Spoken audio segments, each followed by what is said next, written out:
أعوذ أعوذ بالله من الشيطان الرجيم. بسم الله الرحمن الرحيم. إن الله لا يستحيي أن يضرب مثلا ما بعوضة فما فوقها فأما الذين آمنوا فيعلمون أنه الحق من ربهم وأما الذين كفروا فيقولون ماذا أراد الله بهذا مثلا يضل به كثيرا ويهدي به كثيرا وما يضل به إلا الفاسقين. یقینا الله پاک حیا نه کوي چې بیان کړي او مثال د ماشي یا د هغې نه په بره. فاما الذین آمنوا پس هغه کسان چې ایمان راوړی دی فیعلمون نو پوهېږي هغه انه الحق چې دا مثال بیانول حق دی من ربهم او دا د طرفه د رب د دوی نه دي. او هر هغه کسان چې او کافر دي نو هغه وایي چې څه اراده کړ د الله پاک په دې مثال سره یضل به کثیرا گمراه کوي الله پاک په دې باندې ډیر خلق و يهدي به کثیرا او هدایت کوي په دې مثال سره یا په دې قرآن سره ډیرو خلقو ته. وما يضل به الا الفاسقين او نه گمراه کوي په دې باندې مگر فاسقان. ربط د مخکې سردار چې مخکې مثالونه بیان شو په دې صورت کې دوه مثلهم كمثل الذي استوقد نارا یاوی او كصيب من السماء فيه ظلماتنا. دوه مثالونه بیان کړ د منافقانو په صفاتو کې د منافقانو مثالونه بیان کړیو. نو بیا وروستو هغو وی چې دا څنګه کتاب دی چې په دې کې مثالونه بیانېږي. نو ورته وی وان کنتم فی ریب مما نزلنا علی عبدنا فاتوا بسورة من مثله. تاسو په شک کې چې دا د خدای کلام نه دی، دا پیغمبر د ځانه جوړ کړ دی، په مثالونو باندې اعتراضونه کوئ، نو راوړئ یو صورت د دې په شانتې که تاسو رښتینی نو د دې آیتونو ربط د دغه ان کنتم فی ریب مما نزلنا علی عبدنا د دغه آیت سره دی چې خدای پاک خو حیا نه کوي چې بیان کړي، یعنی نه پرېږدي الله پاک چې بیان کړي یو مثال که د ماشي او یا که د ماشي نه سیوای. کوم کسان چې ایماندار دی هغو په دې خبره پوه دي چې دا مثالونه د الله د طرف ته دي، دا حق دی. کوم چې کافر وي نو هغه وایي چې الله پاک په دې مثالونو باندې څه اراده کړ ده. نو خدای پاک د دې مثال په ذریعه باندې ډېرو خلقو ته هدایت کوي، ډېر خلک ګمراهه کوي او ګمراهه کېږي نه مګر فاسقان خلقه. نو شان نزول کې لیکل دي چې دا آیت نازل شوی دی په باره د هغه کسانو کې چې د هغو په باره کې مثالونه بیان شو، یعنی منافقان هغو له غوسه ورغله او دغه شانتې یهودیان هم او بعضې مشرکان هغو هم له غوسه ورغله، اعتراضونه شروع کړو چې دا څنګه قرآن دی چې په دې کې مثالونه بیانېږي. مثال بیانول خو د عاجز او د کمزوري سړي کار دی، چې په هغه کې فصاحت بلاغت نه وي، څوک پوه کولی نه شي نو مثال راوړي نو بل سړی په دې پوه کوي. نو الله پاک خو لوی ذات دی، هغه دا وړې وړې خبرې واړه واړه مثالونه ولې بیانوي. او قرطبي وایي چې حسن بصري او قتاده وایي چې دا اعتراض یهودیانو کړی و. کله چې په دې صورت کې د کافرانو منافقانو مثالونه ذکر شو نو دغه منافقان چې هغه خو د اصل کې یهودو نسب نه هغه یهودیانو نو هغوی دا اعتراضونه شروع کړه چې دا څنګه د خدای کلام دی، دا څنګه قرآن دی چې په دې کې مثالونه بیانېږي. بعضې وایي چې دا آیت په جواب د دې کې دی چې صورت حج کې او صورت عنکبوت کې د مچ او د جولاګي مثال یې ورکړ دی. نو د هغوی د معبودانو عجز یې پکې بیان کړ دی. نو مشرکان له غوسه ورغله نو هغو دا اعتراضونه شروع کړه. نو د الله رب العالمین خو په دې مثالونو بیانولو کې حکمت او نو په دې باندې اعتراض نه دی پکاره. بیزاوي یعنی مفسر بیزاوي هغه وایي چې دا مثال چې کوم دی د دې تعلق د ممثل سره نه وي، په هغه باندې اعتراض چې کوم دی نه دی پکاره، په هغه باندې الزام لګول نه دی پکار څوک چې مثال بیانوي، بلکې د دې تعلق د ممثل له سره چې د څه سره د څه دپاره چې کوم دی هغه مثال ورکړی شوی دې ته قطع کېږي چې دا مثال په هغه ممثل له باندې فټ دی او که نه دی. نو مثال خو د دې دپاره یي چې دغه ممثل له وضاحت وشي، یو معنوي شی دی هغه تا ته هغه ښکاره کړي، مشاهده محسوس په صورت کې تا ته پیش کړي.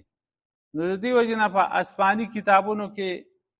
دغه شانتې د پیغمبرانو په کلام کې، د بلغاو په عباراتو کې، د حکماو په اشاراتو کې ډېر زیات مثالونه استعمال شوي دي. لکه انجیل د خدای کتاب دی، په هغې کې دا مثال دی یا ایها الناس لا تکونوا کالمنخل، ای خلقو د غلبیل په شانې مه جوړېږئ چې د هغې نه هغه پاک او صفا وړه کته ارتاویږي، هغه بوس بوس چې دی هغه پکې پاتې کېږي. نو دغه شانتې تاسو د حکمت خبرې د خولې نه وباسئ، بغض او حسد په سینو کې پاتې شي. دغسې مه کېږئ د غلبیل په شانتې. دا مثال دی د خدای په کتاب کې راغلی دی مخکې. یا دا مثال پکې بیان کړی دی قلوبکم کالحصاة التي لا تطبخها النار، ستاسو زړونه خو مثال د هغه ګټو دي چې هغه اور نشي پخولی، اوبه یې نشي نرمولی، او هواګانې هغه نشي الوزولی. دا بل مثال بیان کړی دی. یا بل مثال دا پکې بیان کړی دی چې لا تثیروا الزنابیره، تاسو مچۍ مه پاروئ، فتلدغکم، هغه به تاسو وچیچي. نو دغه شانتې د بېوقوفانو قمقلو خلقو سره خبرې مه کوئ، هغو به تاسو ته کنځل به کوي، بدې ردې به درته وایي. دا مچۍ او پارول دي. او عربو په کلام کې ډېر ښه مثالونه راغلي دي، لکه هغه وایي چې فلان اسمع من قراد، کانکې سړی چې دی د کونې نه زیاته ښه اورېدونکی دی. د هغو دا عقیده وه د عربو چې دا کونه چې دی دا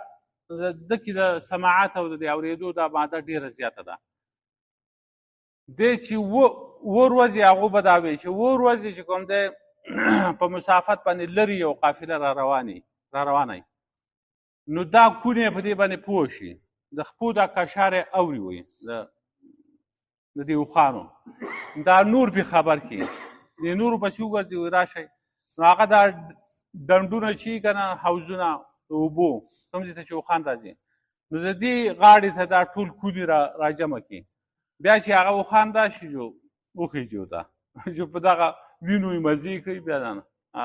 خوراک وله وشو. دا مثال هغو پیش کوي. یا هغه وایي چې فلانکی سړی چې دی هغه ډېر سپک دی، بې ثباته، بې قراره دی د پتنګ نه. پتنګ څنګه زر زر الوځي داسې سپکي. بعضې سړی داسې چې هغه د پتنګ نه زیات په ځای نه ټینګېږي، خو چې اوس دلته ناست دی جو لږ وروستو هغه ځای دی جو بیا بل ځای کې ټینګوره کوي، یو ځای بل ځای بې ثباته بې قراره وي. او درېیم هغو دا متل او دا مثال بیانوي چې فلان اعز من مخ البعوض، فلانکی سړی چې دی یا دا فلانکی شی دا زیات قیمتي او ګران دی د ماشي د مزغو نه. ماشي کې مازغه نشته که نه. نو هغو دا مثال یو شی چې ګران یې نه میلاویږي، وایي دا خو دغه د مزغو نه د ماشي د مزغو نه هم ګران دی. الله پاکه حیا نه کوي، نه پرېږدي چې بیان کړي یو مثال، که د ماشي او که د هغې نه زیات وي، د ماشي بیانه. ماشي یو وړوکی شی دی، د هغې مثال که الله پاک په قرآن کې بیانوي نو هم څه باک نشته. او که د دې نه په بری یعنې په جسامت کې که غټ وي د دې نه بل حیوان د هغې مثال بیان کړي نو هم څه پروا نشته. او که د هغې نه په کمه وي لکه د ماشي هغه وزر نو د هغې مثال بیانوي نو هم الله پاک دا نه پرېږدي، د دې نه حیا نه کوي، ځکه الله پاک حق بیانوي او د حق په بیانولو کې حیا نشته. خدای پاک دا حق بیانوي. کتاب الحیوان چې دی دا یو کتاب دی د علامه دمیری رحمت الله علیه. په دې کې د زرو حیواناتو تذکره ده، زر حیوانات وګورئ. نو په هغې کې لیکل دي چې ماشه د هاتي په شکل کې دی، لیکن د هاتي نه یې اندامونه زیات دي. د هاتي 4 خپې او یو خړتمې او یو لکۍ، او د ماشي 2 خپې د هغې نه سیوا دي، 6 او 4 وزرې دي. او خړتم د دې هاتي چې دی نو دا کوټری دی، او د دې ماشي دا چې دی خړتم دا ډډ دی، او دا خېټې طرف ته کته لاندې. نو کله چې دی په انسان باندې حمله کوي نو وینه ترې راوباسي، هغه سکي. نو دغه خړتم غوندې چې دی هغه اړم کې دي سربنې ته. نو دا د مرۍ او د حلقو ځای باندې هم هغه کار کوي دغه شی دا خړتم غوندې. نو چیچل شروع کړي وینه ترې راوباسي او سخته څرمن دی سورې کوي سخته څرمن لکه د هاتي څرمن د میخې د اوښو هغې کې چې دا خړتم غوندې اړم دي نو په دې خولې باندې وایي دا خوله چې دا مخې طرف ته دا نه ده دا لاندې بل څه شی دی هغه ورته یو سومبه غوندې هغه ورته اړموي او په هغې باندې دا وینه ترې راوباسي وایي نو کله داسې سخت چیچل کوي چې دا اوښ چې دی د دې د وجې د مري همه اوښ څه کوي چې اوس خو دا انسانان ته نه پرېږده ډینګي چې دی ډینګي چې دا ټیم شي که دا ستمبر اکتوبر نومبره یو ډینګي شروع شي بیا ډېر شي انسانان هغې د وجې نه مړه شي ابن جریر رحمت الله علیه او علامه سمرقندي رحمت الله علیه هغه وایي چې د ماشي او د مالدار سړي مثال یو دی ماشه چې دی د مالدار په دپاره پیش کېږي دا بېساده وایي ماشه چې کله وږی نو دی ژوندی خو چې کله موړ شي مړ شي نو دغه شانتې انسان چې کله د ده سره دنیا نه وي نو د ده یو روحاني طاقت وي زړه مضبوط وي برابر وي روحاني قوت وي ورسره خو چې کله مال سیوا شو نو رو دا غفلت سیوا شي بس د ده زړه مړ شي ختم شي نو د مالدار سړي او د ماشي مثال یو دی په قرآن کې دا حیوانات چې ذکر شوي دي نو دا تقریبا 21 دي او که انسان او پیریان دا ورسره یو ځای شي نو بیا 23 حیوانات دي نو ماشه دی سخی غوا خنزیر خر مرغه اس او څاروي او درندگان کارغه شادو ګډ بیزه اوښه اژدها غټ مار او نری مار او ملخ او سپږي او چیندخ میان سپی شرمخ او قاچر او توري بچی او مچ او میږې او مولا چرګکه او جولاګې او وینا او پتنګ او هاتي دا څیزونه په قرآن کې بیان شوي دي نو د